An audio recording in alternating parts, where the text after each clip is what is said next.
Good evening mga lods. Ayan na, oras na naman ng kainan ng ating pet. Ayan.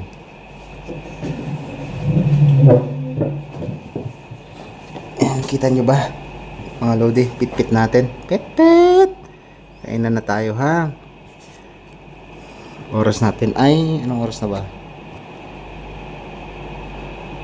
Alas 7:26 ng September 3. Yan. Kainin na naman natin si Lodi. Si Lodi pet. Kasi papasok na naman yung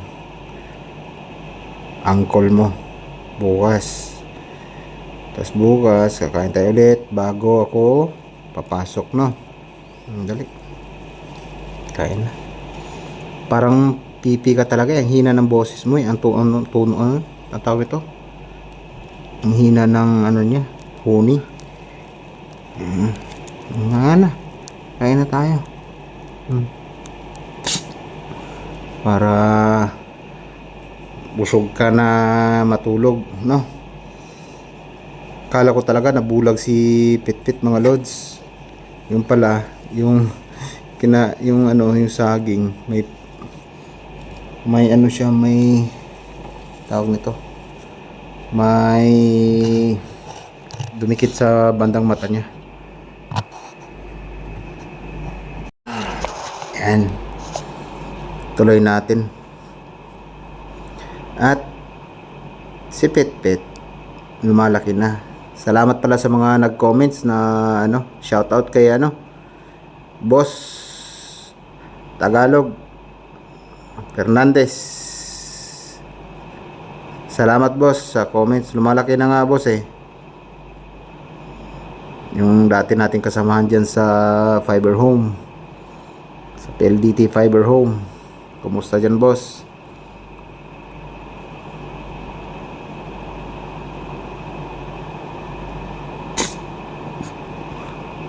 Sa mga lahat na nag-likes, nag-comments at nag-view sa ating update kay Pet, malaki na, mahaba na yung pakpak. Makikita nyo mga lodi, mahaba na talaga yung pakpak nya. Kaso lang, yun nga, napapansin ko talaga sa kanya, yung tuka nya tabingi siya. Parang hindi niya kayang tumuka. Ayun o, tabingi. Kung makikita nyo mga lods, ayun o, tingnan yung tuka niya o. Nakaganon yung bandang ibabaw, nakaganon sa kaliwa. Tapos yung sa baba, nakaganito sa kanan. Tsaka parang hindi siya angkop na nagaganon talaga. Siguro matututo na rin to pagka lumaki na.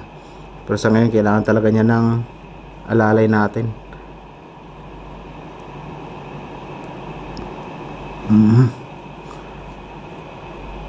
Nakain naman talaga siya. Susubuan mo lang talaga. Ayan o. Tanggalin natin yung mga tira-tira kasi pag natuyo, gaya nung kanina, nakapikit yung kaliwang mata niya. Akala ko nabulag eh. Tapos nung inugasan ko ng tubig, yun, bumuka siya. Yan, nagkalaman na. Sinubukan ko rin to ng bigas kanina, siguro mga 7 botel yun. Sinama ko sa saging.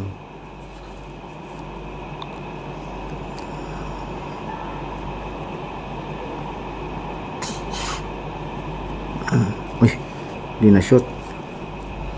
Ulit natin. Pasok natin ulit.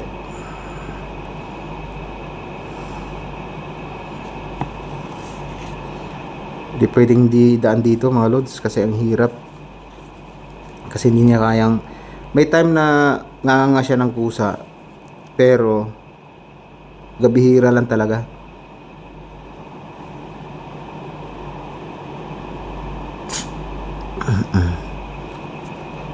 Ayan.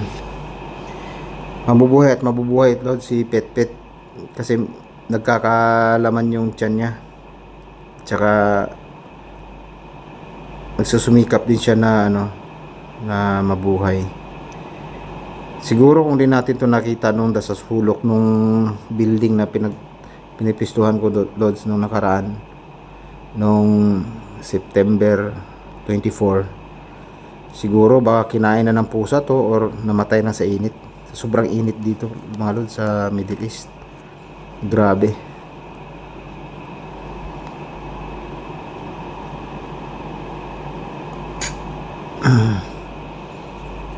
Yan.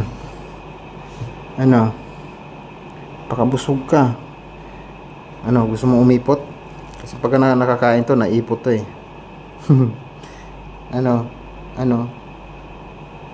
Pet. Ayun na talaga dito sa loob, na ramdam ko rin yung niya, yung pakiramdam niya na parang giniginaw siya. Kasi nga, aircon.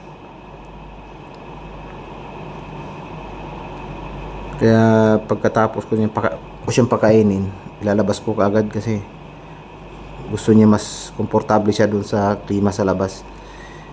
Kasi ibong Middle East kasi ito eh. Ibong Middle East.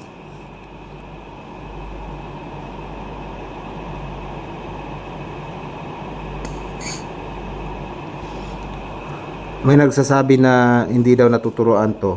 Hindi naman talaga natin siya pwedeng turuan eh. Ang malaga lang ay mabuhay siya. Maranasan yung lumaki, lumipad, malaya. Yan lang yung natin sa kanya. Kasi buhay din to eh. May buhay din siya eh. Siguro nga, kaya tinapon talaga to ng nanay niya. Kasi nga, nakikitaan din sigurong mahina siya. Mahina siyang kumain, parang ganon. Kasi may napapanood ako dati sa YouTube yata yon. Sa YouTube, na kapag sobra na yung sisiw nila, ay pinapatay nila, hinuhulog, or talagang pinapatay. Tapos pag may parang nakikita ng magulang na mahina, pinapatay din. Siguro siya yung napili. Nakita naman natin, kaya bubuhayin natin. Last na to, pet.